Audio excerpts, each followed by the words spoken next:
Hey guys, what's up? My name is Justin, and welcome back to the BinkSports YouTube channel. What I have for you today is episode 5 of Transaction Tuesday. This one's going to be a quick one because honestly, I don't think there's a lot of potential on the Week 6 waiver wire. There's some questionable pickups that you can make that may or may not help your team, to be honest, and that's about it. The matchups aren't that great, but regardless, we're going to talk about it. QBs, I got Josh McCown, Blake Bortles, and Brian Hoyer. They're all question marks. Josh McCown has played great lately, but he's playing against the Broncos this week, which has been one of the best defenses in the league, if not the best defense. So he's a little banged up too. I think it's something with his ankle. I can't remember. But he's been playing well. Bad matchup, so I don't suggest going with him unless you absolutely have to.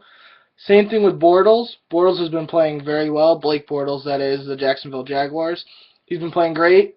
He's questionable for this week as well, so that matchup isn't too good. And then we have Brian Hoyer, which is probably the best out of the three, just in the sense that he's going to be healthy, and he's playing the Jags, which is probably the best matchup. For running backs, I got Tricandrick West. I hope I said that right. Chris Thompson and Joik Bell. West is most likely going to be filling in for Jamal Charles.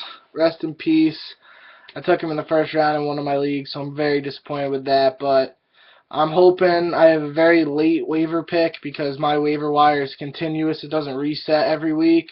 So I'm praying that I get West or else I'm not going to be in good shape. But yeah, we'll see what he's able to do. He filled in for Jamal this week, so we'll see what he does on a full week's practice and being the lead back entering a game. Chris Thompson was good out of the passing attack, but I still don't like that Washington backfield. There's too much of a mess there, so I'm staying away from that if I can. But if I own Matt Jones or Alfred Morris, I would look at adding Chris Thompson just in case somebody separates themselves from the other person. And Joik Bell, I was pretty shocked he was on the waiver wire in one of my leagues. I'm going to pick him up for the sheer fact that Amir Abdullah's had a little bit of fumbling issues. He hasn't played great, so I think if Joik gets healthy for this week, he can kind of split the touches or maybe emerge a little bit ahead of Abdullah for this week going into the future as well. For receivers, I'm looking at Kamar Aiken, Willie Snead, and Marquise Wilson. I was high on Aiken last week, going to be high on him again. 4 catches for 78 yards. I'm pretty sure that was his line, but I like what he did. He probably had Hayden on him for most of the game, so with an elite corner on him, that's a good input for me. And if Steve Smith is still out, he's going to be the go-to guy for Flacco, so definitely looking to add him if he's still available. Same with Snead. Snead is basically the number 2 guy in Orleans now, so I'm probably trying to add him if he's still available. And Marquise Wilson's kind of a bit of a wild card.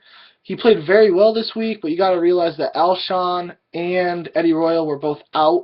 So besides Martellus Bennett and Matt Forte, Wilson was the unsung hero, I guess. He was just that guy who Cutler had available to him. So keep an eye on him. Maybe not add him this week, but just continue to see what his workload is in the future. For tight ends, there's not much available really. Gary Barnidge, if he's still available, absolutely get him. 3 touchdowns, 1 touchdown in each of the last 3 weeks, so definitely like what he's putting up. And then Benjamin Watson. Nobody's really saying much about him. I was high on him last week in episode 4 Transaction Tuesday, and he went out and caught a touchdown this week. So he's clearly the number 1 tight end in New Orleans. Drew Brees has always loved his tight end. I know that's comparing Jimmy Graham to Benjamin Watson, which isn't really fair, but he likes throwing to tight ends, so look at Watson if you need help there. Finally, for defenses, I got the Texans defense playing at Jacksonville, the Packers defense playing at home against San Diego, and the Bengals defense playing at Buffalo. If I had to pick one of those, I'd probably go with the Texans. They haven't played well as of late, but if Bortles doesn't play, Chad Henne's going to be in there. He's a turnover machine, so I'd be looking for him to feel the pain of J.J. Watt, Brian Cushing, all those guys over there, Jadeveon Clowney. They got great potential. They just got to turn it into production now. Packers have been one of the best defenses in the league in terms of in terms of turning over the ball and creating points, or taking turnovers, turning them into points. That's what I was trying to say. Especially at home, they play well at home, so I like that matchup. And the Chargers didn't look too good on Monday night, especially against the Steelers defense, who wasn't supposed to be that good. They're playing great, in my opinion, at least. I mean, trying to be unbiased here, I think the Steelers defense is playing very well. But I like the Packers defense for that matchup, and the Bengals defense has been playing very well as well. But they might be playing Buffalo, which you might be like, oh, I want to stay away from that. E.J. Manuel might be in. Tyrod Taylor might be hurt, miss a couple games, something in his knee, I'm pretty sure I read. So look at that matchup as well for the Bengals. Other than that, that's all I have for you guys. Hope you enjoyed episode 5 of Transaction Tuesday. If you did, leave a thumbs up, or rate, comment, subscribe. And as always, if you guys want to try out DraftKings or do daily fantasy for the first time, use my link in the description down below to set up your account and get started. That's all I have for you guys, though. Hope you enjoyed, and I will see you next time. Have a good night.